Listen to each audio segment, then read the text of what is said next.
নমস্কার বন্ধুরা, আমি মালতী নন্দিস কিচেনে আপনাদের স্বাগত। আজকে নিয়ে চলে এসেছি চাল কুমড়োর পুর। আমি এখানে এই রেসিপিটা করার জন্য একটা ছোট কচি চাল কুমড়ো নিয়েছি। এবার চাল কুমড়োটাকে খোসা ছাড়ানোর আগে ভালো করে ধুয়ে নেব। মাথায় রাখতে হবে চাল কুমড়োর খোসা ছাড়ানোর পর কোনোভাবেই চাল কুমড়োতে জল লাগানো যাবে না। এবারে চাল কুমড়োটাকে ভালো করে পিস পিস করে কেটে নেব। এমনভাবে কাটতে হবে যেন চাল কুমড়োর এক দিকটা খোলা থাকে, আরেক দিকটা জুড়ে থাকে। আমি আপনাদের বোঝানোর সুবিধার জন্য দুই রকমভাবেই কেটে নিয়েছি। এবারে চাল কুমড়োর মধ্যে সামান্য লবণ মাখিয়ে চাল কুমড়োটাকে ঘণ্টাখানেকের জন্য রেখে দিতে হবে। তাহলে চাল কুমড়োটা নরম হয়ে যাবে এবং ঝুড়ির তলা দিয়ে সম্পূর্ণ চাল কুমড়োর জলটা বেরিয়ে যাবে। এবারে একটা গ্রাইন্ডার বাটি নেব, তার মধ্যে 2 চা চামচ সর্ষে, 1 চামচ পোস্ত, স্বাদ মতন লবণ, একটু হলুদ ও 2-3টে কাঁচা লঙ্কা দেবো। আপনাদের বলে রাখি, এই রান্নাটার জন্য শুধু কালো সর্ষেই লাগবে। আমি এখানে একটু পোস্ত ব্যবহার করেছি, কারণ কালো সর্ষে বাটলে একটা তার ঝাঁঝ হয়, সেই ঝাঁঝটা অনেকেই খেতে পারে না, তাই একটু পোস্ত দিয়ে দিয়েছি। এবারে মশলাটাকে সামান্য জল দিয়ে কিছুক্ষণের জন্য ভিজিয়ে রাখবো, তাহলে পোস্ত এবং সর্ষের দানাগুলো বেশ নরম হয়ে ফুলে উঠবে। এবারে মশলাটাকে আস্তে আস্তে গ্রাইন্ডার বাটিতে ভালো করে বেটে নেব। আমি এখানে শিলনোড়া ব্যবহার করিনি, কারণ আমার মশলা অনেকটা বেশি, গ্রাইন্ডার বাটিতে বেশ ভালো করে বাটা হয়ে যাবে। আপনারা দেখতে পাচ্ছেন মশলাটা বেশ মিহি করে সুন্দর করে বাটা হয়ে গেছে এবং মশলাতে অতিরিক্ত জলও আমি ব্যবহার করিনি।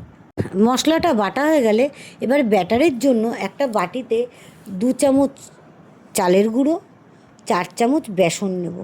মাথায় রাখতে হবে চালের গুঁড়ো যতটা হবে বেসন যেন তার ডবল হয়, নইলে ব্যাটারটা করার পর চাল কুমড়োর পুরটা করার পরে খেতে ভালো লাগবে না।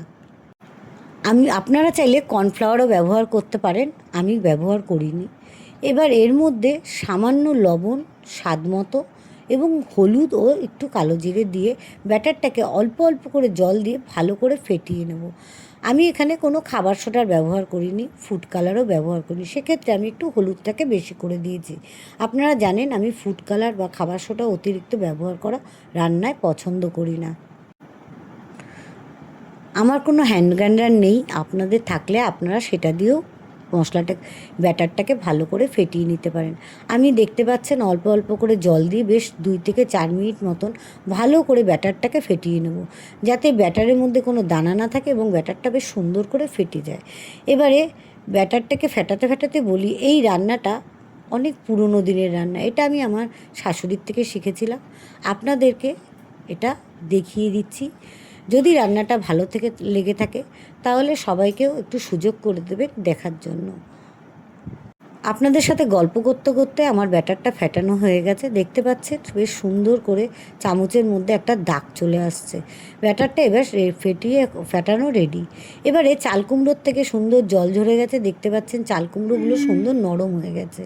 এবারে চাল কুমড়োটা যে একদিক জুড়ে রেখেছিলাম একদিক ফাঁকা রেখেছিলাম, সেই জায়গায় ভালো করে সুন্দর করে খুলে যে মশলাটা করেছিলাম সর্ষে আর পোস্ত দিয়ে, সেই মশলাটা চাল কুমড়োর মধ্যে অল্প অল্প করে ঢুকিয়ে দেবো এবং চাল কুমড়োটা মুখটা বন্ধ করে দেবো। এক্ষেত্রে কোনো আটা বা বেসন ব্যবহারের দরকার নেই, ওটা এমনি আটকে যাবে। এবারে দেখতে পাচ্ছেন আমি সব কটাতে দিয়ে নিচ্ছি একবারে। আমি একটা একটা করে সব কটা চাল কুমড়োর মধ্যেই পুরটা ঢুকিয়ে নিয়েছি।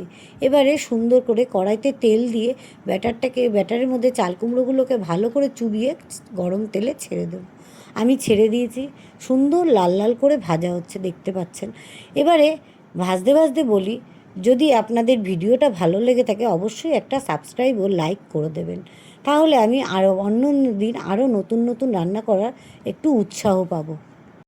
এটা অনেক পুরনো রান্না, এই রান্নাগুলো আস্তে আস্তে আমাদের থেকে লুপ্ত হয়ে যাচ্ছে, তাই আমি এগুলো ভিডিওর মাধ্যমে আপনাদের সবার মধ্যে ছড়িয়ে দিতে চাই। এবারে আমার এদিকে পুরটা ভাজা হচ্ছে, সুন্দর লাল লাল করে উল্টে পাল্টে পুরটাকে ভেজে নিতে হবে। আমি দেখতে পাচ্ছেন আপনারা যে পুরটায় আমি কোনো রকম খাবার সোডা ছাড়াই সুন্দর ফুলে উঠেছে। এবারে গরম গরম ভাতের সাথে একটা শুকনো লঙ্কা ভাজা দিয়ে এটা খেতে দারুণ লাগে। দেখুন সুন্দর ভেঙে এর ভেতরের মশলাটা দিয়ে ভাতটা খাওয়া হয়ে যাবে এবং বড়াটা দিয়ে কামড়ে খেয়ে নেবেন। এটা খেতে খুব ভালো লাগে, আপনারা করে খেয়ে অবশ্যই আমাকে জানাবেন কার কার রান্না